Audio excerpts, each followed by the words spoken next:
ओम शांति। आज 17 सितंबर 2021 के बाबा के मधुर महावाक्य है और आज की मुरली में बाबा कहे संगम पर तुम्हारी नेचुरल ब्यूटी है। और ये नेचुरल ब्यूटी दो बातों के आधार पर है। पहली बात बाबा ने बताई कि तुम ज्ञान रत्नों से अपने आप को श्रृंगार करते हो और जब ज्ञान रत्नों से श्रृंगारे जाते हैं तो चेहरा एकदम फूलों की तरह खिल जाता है। यही तुम्हारी नेचुरल ब्यूटी है। दूसरा बाबा कहे कि तुम्हारी भगवान से प्रीत हुई है और जितना उस प्रीत में समाये रहते हैं तो भी खुशी से चेहरा खिल जाता है। तो बाबा कहे ये खुशी ही संगम के नेचुरल ब्यूटी है। जहां चारों ओर लोग एकदम तनाव में है, उनके जीवन से खुशी गायब है, वहां हमारे जीवन में सदा खुशी के फूल खिलते हैं। तो सुनते हैं बाबा के मधुर महावाक्य। ओम शांति। मीठे बच्चे, इस देह भान से मर जाओ, अर्थात इस पुरानी पतित देह से प्रीत तोड़ एक बाप से सच्ची प्रीत जोड़ो। प्रश्न है आज की मुरली से, संगम पर तुम बच्चों की नेचुरल ब्यूटी कौन सी है? उत्तर है ज्ञान के जेवरों से सदा सजे सजाए रहना। यही तुम्हारी नेचुरल ब्यूटी है। जो ज्ञान के जेवरों से सजे हुए रहते हैं उनका चेहरा खुशी में फूल की तरह खिला रहता है। अगर खुशी नहीं रहती तो जरूर कोई देह अभिमान की आदत है जिससे ही सब विकार उत्पन्न होते हैं। आज की मुरली से पहले गीत बजा है, महफिल में जल उठी शमा परवानों के लिए। और उसी गीत पर बाबा ने बहुत सुंदर बातें समझाई है। ओम शांति। इस गीत का अर्थ कितना विचित्र है। प्रीत बनी है किसके लिए? तो कहा मरने के लिए। किससे बनी है? भगवान से, क्योंकि इस दुनिया से मरकर उनके पास जाना है। ऐसी कब किसके साथ प्रीत हुई है क्या? प्रीत हो और मर जाना पड़े। जो यह ख्याल में आए कि मर जाएंगे फिर कोई प्रीत रखेंगे। गीत का अर्थ कितना वंडरफुल है। क्षमा से परवाने प्रीत रख, फेरी पहन जल मरते हैं। तुमको भी बाप के पास आते आते ये शरीर छोड़ना है, अर्थात बाप को याद करते करते शरीर छोड़ना है। यह तो जैसे बड़ा दुश्मन हो गया। ये शरीर बीच में बड़ा विघ्न बन गया तो बड़ा दुश्मन हो गया। जिसके साथ हम प्रीत रखे और मर जाए इसलिए मनुष्य डरते हैं। भगवान से प्रीत करना नहीं चाहते क्योंकि डरते हैं। दान पुण्य तीर्थ यात्रा आदि करते हैं भगवान के पास जाने के लिए। शरीर छोड़ते हैं तो मनुष्य कहते हैं भगवान को याद करो। भगवान कितना नामी ग्रामी है। वह आते हैं तो सारी पुरानी दुनिया को खत्म कर देते हैं। तुम बच्चे जानते हो हम इस यूनिवर्सिटी में आते ही है, इसलिए हम इस यूनिवर्सिटी में आते ही है पुरानी दुनिया से नई दुनिया में जाने के लिए। पुरानी दुनिया को पतित दुनिया हेल कहा जाता है। बाप नई दुनिया में जाने का रास्ता बताते हैं। क्या रास्ता? सिर्फ मुझे याद करो, मैं हूं हेवनली गॉड फादर। उस फादर से तुमको धन मिल्कियत मकान आदि मिलेगा। बच्चियों को वर्षा मिलना नहीं है। दुनिया में तो बच्चियों को वर्षा मिलना नहीं है। उनको दूसरे घर भेज देते हैं, गोया वह वारिस नहीं ठहरी। यह तो बाप है सब आत्माओं का बाप, इनके पास सबको आना है अर्थात मरना है। बाबा के पास आना माना मरना। कोई समय जरूर बाप आते हैं, सबको घर ले जाते हैं, क्योंकि नई दुनिया में बहुत थोड़े मनुष्य होते हैं। पुरानी दुनिया में तो बहुत है, नई दुनिया में मनुष्य भी थोड़े और सुख भी बहुत होता है। पुरानी दुनिया में बहुत मनुष्य है तो दुख भी बहुत है, इसलिए पुकारते रहते हैं। बापू गांधी, जिसको भारत का पिता समझते थे, वह भी कहते थे, हे पतित पावन आओ। सिर्फ उनको जानते नहीं थे, समझते भी है। पतित पावन परम पिता परमात्मा है, वही वर्ल्ड का लिबरेटर है। राम सीता को तो सारी दुनिया नहीं मानेगी ना, तो इसीलिए पतित पावन अक्षर सीता के राम के साथ नहीं जाता है, क्योंकि सारी दुनिया तो नहीं मानेगी ना उसको वर्ल्ड का लिबरेटर। ये भूल है।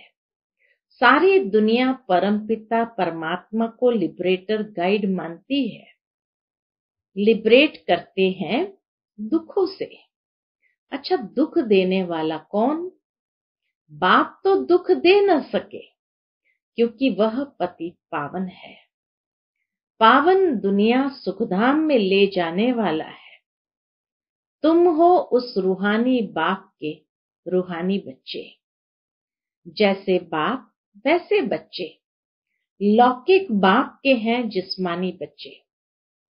अभी तुम बच्चों को समझना है। क्या समझना है? हम आत्मा है। परम पिता परमात्मा हमको वर्षा देने आए हैं। हम स्टूडेंट हैं, ये भूलना नहीं चाहिए। बच्चों की बुद्धि में रहता है शिव बाबा मधुबन में मुरली बजाते हैं। वह काठ की मुरली तो यहाँ नहीं है। कृष्ण का डांस करना, मुरली बजाना, वह भक्ति मार्ग है। बाबा कहे कृष्ण का डांस करना, मुरली बजाना, वह भक्ति मार्ग का है। यादगार चरित्र में दिखाया है। तुम कृष्ण के लिए मुरली नहीं कह सकते, मुरली शिव बाबा बजाते हैं। तुम्हारे पास अच्छे अच्छे गीत बनाने वाले आएंगे। जितने सालों पहले बाबा ने उन गीत बनाने वालों का आह्वान किया था,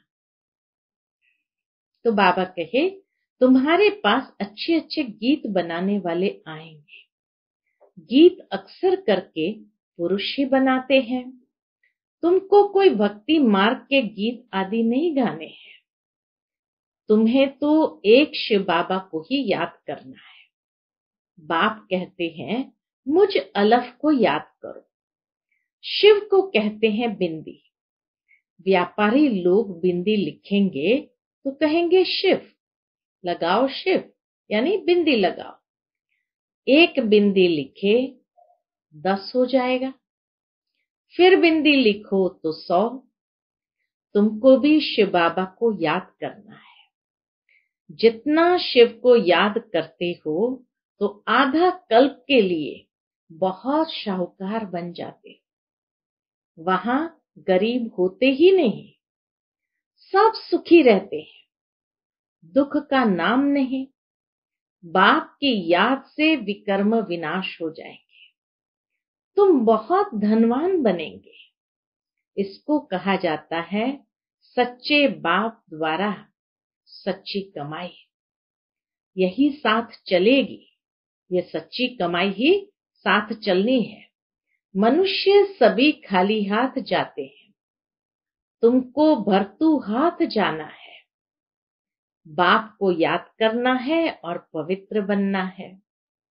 तो बाबा कहे खाता जमा होता जाएगा, और जितना जमा होता जाएगा उतना भरतू हाथ जाएंगे। बाप ने समझाया है प्यूरिटी होगी तो पीस प्रॉस्पेरिटी मिलेगी। तुम आत्मा पहले पवित्र थी, फिर अपवित्र बनती हो। सन्यासियों को भी सेमी पवित्र कहेंगे। तुम्हारा है फुल सन्यास। तुम जानते हो वह कितना सुख पाते हैं। थोड़ा सुख है फिर तो दुख ही है। दुनिया में तो थोड़ा सुख होगा फिर दुख ही है। वह सब है भक्ति मार्ग। भक्ति मार्ग में हनुमान की पूजा करो तो उसका दीदार हो जाता है। चंडिका देवी का कितना मेला लगता है। उनका चित्र भी होगा। चंडिका देवी का भी चित्र होगा। जिनका ध्यान करेंगे वह तो जरूर सामने आएगा ही, परंतु उससे क्या मिलेगा? अनेक प्रकार के मेले लगते हैं, क्योंकि आमदनी तो होती है ना। मेलों में कितने लोगों की आमदनी होती है। यह सब उन्हों का धंधा है। कहते हैं धंधे सब में दूर, बिगर धंधे नर से नारायण बनाने के। बिगर धंधे नर से नारायण बनाने के। यह धंधा कोई विरला करे। बाप का बनकर सब कुछ देह सहित बाप को दे देना, क्योंकि तुम जानते हो हमको नया शरीर चाहिए। बाप कहते हैं तुम कृष्णपुरी जा सकते हो, परंतु जब आत्मा तमो प्रधान से सतो प्रधान बने। कृष्णपुरी में ऐसे नहीं कहेंगे कि हमको पावन बनाओ। यहाँ सब मनुष्य मात्र पुकारते हैं, हे लिबरेटर आओ, इस पाप आत्माओं की दुनिया से लिबरेट करो। अभी तुम जानते हो बाप आया है हमको अपने साथ ले जाने। वहां जाना तो अच्छा है ना। मनुष्य शांति चाहते हैं। अब शांति कहते किसको है ये नहीं जानते कि शांति किसको कहा जाता है। तो बाबा कहते शांति कहते किसको है यह नहीं जानते। कर्म बिगर तो कोई रह नहीं सकते। शांति तो है शांति धाम में। शांति तो है शांति धाम में। फिर ये शरीर लेकर कर्म तो करना ही है। सतयुग में कर्म करते हुए शांत रहते हैं। अशांति में मनुष्य को दुख होता है। इसलिए कहते हैं शांति कैसे मिले।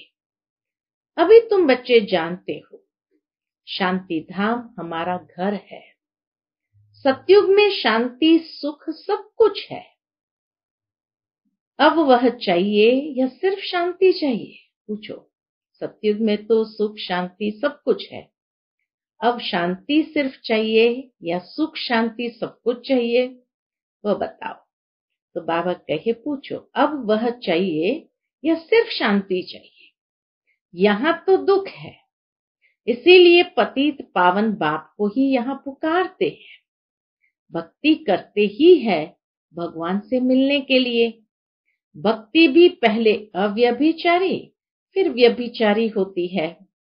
व्यभिचारी भक्ति में देखो क्या क्या करते हैं। सीढ़ी में देखो कितना अच्छा दिखाया है, परंतु पहले पहले तो सिद्ध करना चाहिए भगवान कौन है। श्री कृष्ण को ऐसा किसने बनाया? आगे जन्म में यह कौन था? समझाने की बड़ी युक्ति चाहिए। जो अच्छी सर्विस करते हैं उनकी दिल भी गवाही देती है। क्या गवाही देती है? यूनिवर्सिटी में जो अच्छी रीति पढ़ेंगे वह जरूर तीखे जाएंगे। नंबरवार तो होते ही है। कोई डल हेड भी होते हैं। शिव बाबा को आत्मा कहती है मेरी बुद्धि का ताला खोलो। बाप कहते हैं बुद्धि का ताला खोलने के लिए तो आया हूं। बाबा आया ही है बुद्धि का ताला खोलने, परंतु तुम्हारे कर्म ही ऐसे हैं जो ताला खुलता ही नहीं। फिर बाबा क्या करेंगे? बहुत पाप किए हुए हैं। अब बाबा उनको क्या करेंगे? टीचर को कहेंगे हम कम पढ़ते हैं। टीचर क्या करेंगे? टीचर तो कोई कृपा नहीं करेंगे, करके एक्स्ट्रा टाइम रखेंगे। वह तो तुमको मना नहीं है, प्रदर्शनी खाली पड़ी है, बैठकर प्रैक्टिस करो। भक्ति मार्ग में तो कोई कहेंगे माला फेरो, कोई कहेंगे ये मंत्र याद करो। यहाँ तो बाप अपना परिचय देते हैं, बाप को ही याद करना है जिससे वर्षा मिलता है। सतयुग में तो पारलौकिक बाप का वर्षा मिल जाता है, फिर याद करने की दरकार ही नहीं रहती। 21 जन्मों के लिए वर्षा मिल जाता है, तो बाप से अच्छी रीति से वर्षा लेना चाहिए ना। बाबा कहे फिर तो बाप से अच्छी रीति वर्षा लेना चाहिए ना, 21 जन्म के लिए मिल रहा है। इसमें भी बाप कहते हैं विकार में कभी नहीं जाना। थोड़ी भी विकार की टेस्ट बैठी तो फिर वृद्धि हो जाएगी। सिगरेट आदि की एक बार टेस्ट करते हैं तो संग का रंग झट लग जाता है, फिर उस आदत को छोड़ना मुश्किल हो जाता है। बहाना कितना करते हैं, आदत कोई नहीं डालनी चाहिए, छी आदतें मिटानी है। बाप कहते हैं जीते जी देह का भान छोड़ो, जीते जी देह का भान छोड़ो, मुझे याद करो। देवताओं को भोग हमेशा पवित्र ही लगाया जाता है, तो तुम भी पवित्र खाओ। भोजन भी स्वीकार करो तो सात्विक पवित्र। अभी तुम बच्चों को फूल मुआफिक हर्षित रहना चाहिए, चेहरा हमेशा खुशी से खिला रहना चाहिए। कन्या को पति मिलता है तो मुखड़ा खिल जाता है ना। अच्छे जेवर आदि कपड़े पहनती है तो चमक उठती है। अभी तुम तो ज्ञान के जेवर पहनते हो, वहां स्वर्ग में तो नेचुरल ब्यूटी रहती है। कृष्ण का नाम ही है सुंदर। राजा रानी प्रिंस प्रिंसेस सब सुंदर होते हैं, वहां प्रकृति भी सतो प्रधान हो जाती है। लक्ष्मी नारायण जैसी नेचुरल ब्यूटी यहाँ कोई बना न सके। उनको कोई इन आंखों से देख थोड़ी सकते हैं। हाँ, साक्षात्कार होता है, परंतु साक्षात्कार से हूबहू चित्र बना थोड़ी सकेंगे, वैसा चित्र बना नहीं सकते हैं। हाँ, कोई आर्टिस्ट को साक्षात्कार हो जाए और उसी समय बैठ बनाए, परंतु है मुश्किल। बाबा कहे एक्यूरेट वो नहीं बना सकते। तो तुम बच्चों को बहुत नशा रहना चाहिए। अभी बाबा हमको लेने आया है, बाबा से हमें स्वर्ग का वर्षा मिलता है। यह हमारे 84 जन्म पूरे हुए। ऐसे ऐसे ख्याल बुद्धि में होने से खुशी होगी। जितना बाबा कहे अच्छे अच्छे ख्यालात बुद्धि में चलते रहेंगे तो खुशी बनी रहेगी। विकार का जरा भी ख्याल नहीं आना चाहिए। बाप कहते हैं काम महाशत्रु है। द्रौपदी ने भी इसीलिए पुकारा है ना। बाप कहते हैं तुम एक मेरे से ही सुनो और यही श्रीमत औरों को सुनाओ। फादर शोज सन, सन शोज फादर। फादर कौन? शिव फादर। शिव और शालिग्राम का गायन है। शिव बाबा जो समझाते हैं इस पर फॉलो करो। फॉलो फादर, यह गायन उनका है। बाप कहते हैं मीठे बच्चे फॉलो कर पवित्र बनो। फॉलो करने से ही तुम स्वर्ग के मालिक बनेंगे। लौकिक बाप को फॉलो करने से 63 जन्म तुम सीढ़ी नीचे उतरते हो। अब पारलौकिक बाप को फॉलो कर ऊपर चढ़ना है, बाप के साथ जाना है।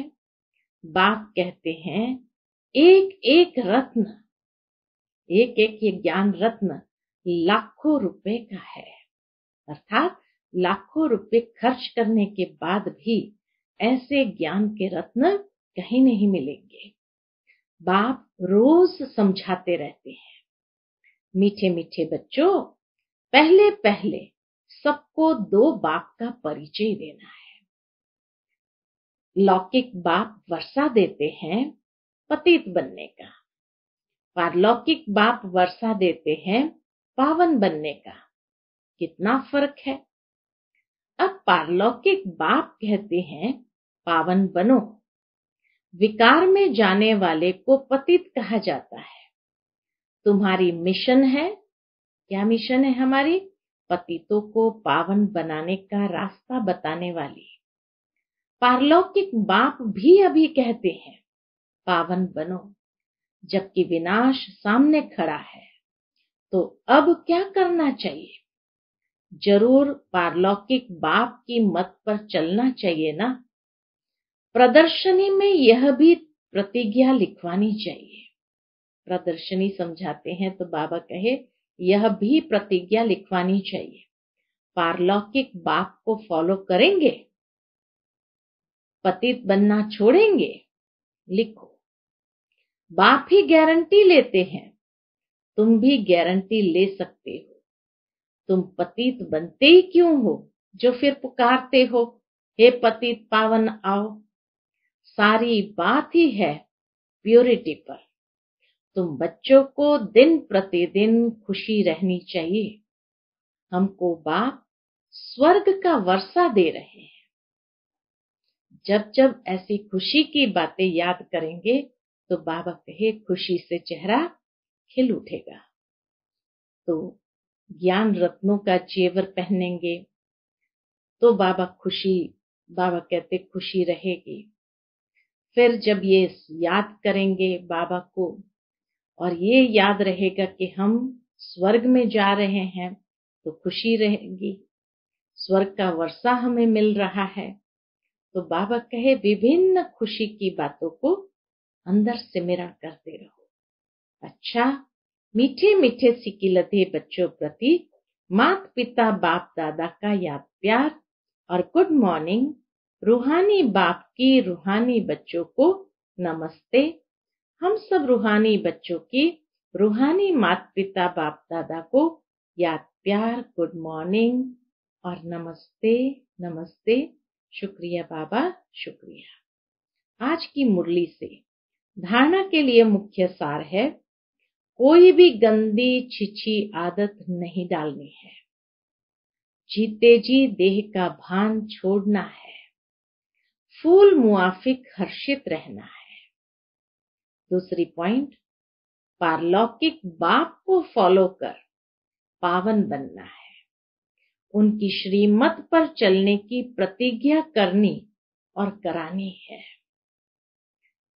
आज का बाबा का हम बच्चों के प्रति मधुर वरदान है, अपनी श्रेष्ठ वृत्ति द्वारा शुद्ध वायुमंडल बनाने वाले सदा शक्तिशाली आत्मा भव। अपनी श्रेष्ठ वृत्ति द्वारा शुद्ध वायुमंडल बनाने वाले सदा शक्तिशाली आत्मा भव। जो सदा अपनी श्रेष्ठ वृत्ति में स्थित रहते हैं वे किसी भी वायुमंडल वाइब्रेशन में डगमग नहीं हो सकते। वृत्ति से ही वायुमंडल बनता है। यदि आपकी वृत्ति श्रेष्ठ है तो वायुमंडल शुद्ध बन जाएगा। कई वर्णन करते हैं कि क्या करे, वायुमंडल ही ऐसा है। वायुमंडल के कारण मेरी वृत्ति चंचल हुई। तो उस समय शक्तिशाली आत्मा के बजाय कमजोर आत्मा बन जाते हैं। लेकिन व्रत यानी प्रतिज्ञा की स्मृति से वृत्ति को श्रेष्ठ बना दो। व्रत की स्मृति से वृत्ति को श्रेष्ठ बना दो तो शक्तिशाली बन जाएंगे।